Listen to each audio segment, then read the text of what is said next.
In Russia, where millions of people have cast their ballots at almost 100,000 voting stations across 85 regions and republics. Right now, the polls are closed in the country's presidential election, and the early results are trickling in.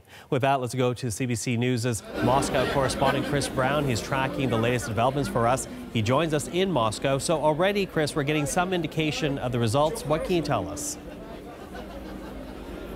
Well, I can tell you that it's no big surprise. This election had virtually zero drama, and it's unfolded exactly the way the Kremlin predicted, almost, and that's around 72% so far, with about a quarter to a third of the votes counted last time I looked for Vladimir Putin.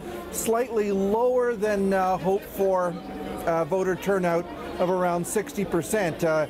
But let's have a look where we are now. This is, you can see the Bolshoi Theater off to my right. This is a very large crowd that's come out tonight as part of a victory party that's been organized for Putin. It was set up long ago, long before this vote happened. It's set to coincide with the 4th anniversary of the annexation of Crimea. So it's a big event full of all kinds of glorious triumphant symbols, and perfect one, the Kremlin thought, for Vladimir Putin to piggyback on. So that's what all of these people are here tonight. You can probably hear the concert music going on in the background. They're going to have a big party, and he'll speak a little bit later.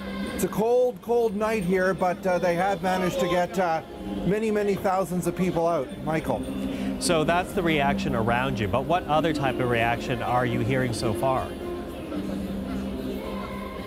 Well, as I say, this is no big surprise. Maybe given what they had hoped for in terms of the turnout, maybe a tad surprising. It's interesting when you look at some of the stories we saw on social media today, all kinds of pictures of irregularities, let's call them. Here in Russia, there's cameras in a lot of the election places and a lot of the voting stations, and right in front of the cameras, people, we could see in at least, 3 or 4 or 5 cases that I saw, Moscow, Dagestan, up in Yakutia, people were taking ballots and they were stuffing them into the top of these ballot boxes.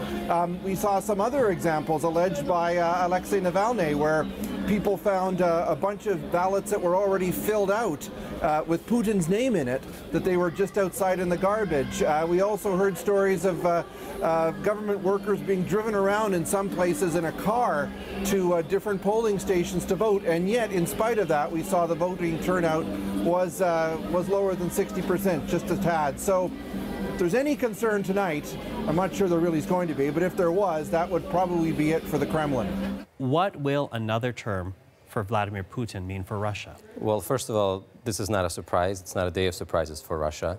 I think they were expecting about 70% voting for Putin. The number they were really going for is turnout.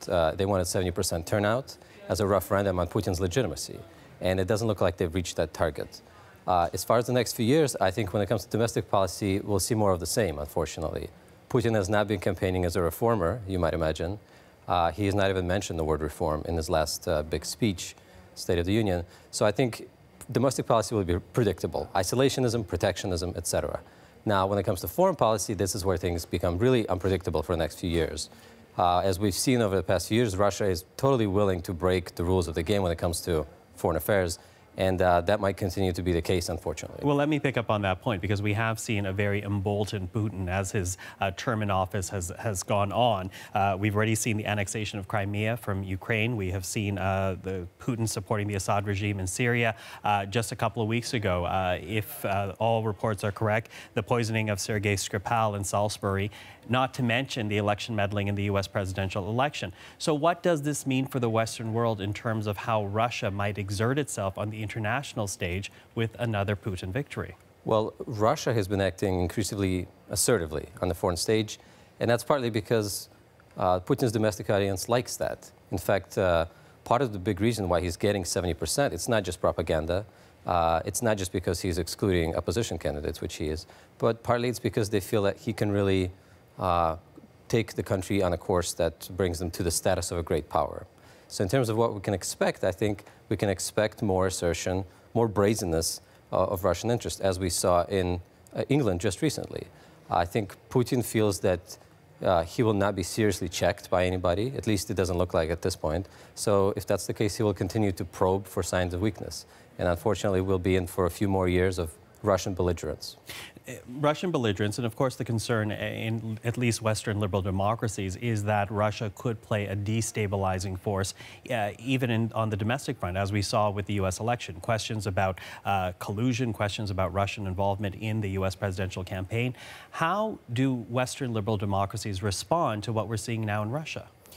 It's incredibly hard because, of course, Russian propaganda in some form has been around for a while. In the form of Soviet propaganda, for example. It just wasn't very effective up until recently because it was blatant and it was obvious and it was crude. But the current measures that Russia are using now, really over the past 3 or 4 years, are much more subtle, much more insidious, and therefore much more difficult to combat. Some responses that Western countries have proposed is, let's ban certain forms of speech, which actually plays into the hands of the people that Putin is trying to encourage. So right now, the best inoculation we have is more information, more news. Unfortunately, there's no easy response to something as insidious as social media disinformation. That is with us to stay, unfortunately. Quickly running out of time, but I do have to ask you, Putin already now becomes the longest-serving leader in Russia since Joseph Stalin in the Soviet era. How much longer can he hold on to power? As you said, he will be now the longest-serving ruler since Stalin. Now, he may like that comparison. Other people might not like that comparison. I think there's already talk in Moscow about who will replace him. Now, he could do what the Chinese leader did and simply say, look, I need to change the constitution and run again. But after 18 years in power, there's a lot of itching of oligarchs and other people around him trying to figure out what will come next. And there is talk of who will succeed him. All of that is starting to happen. So it's not clear whether he'll have enough political capital for yet another term 6 years from now. I think that's very much up in the air.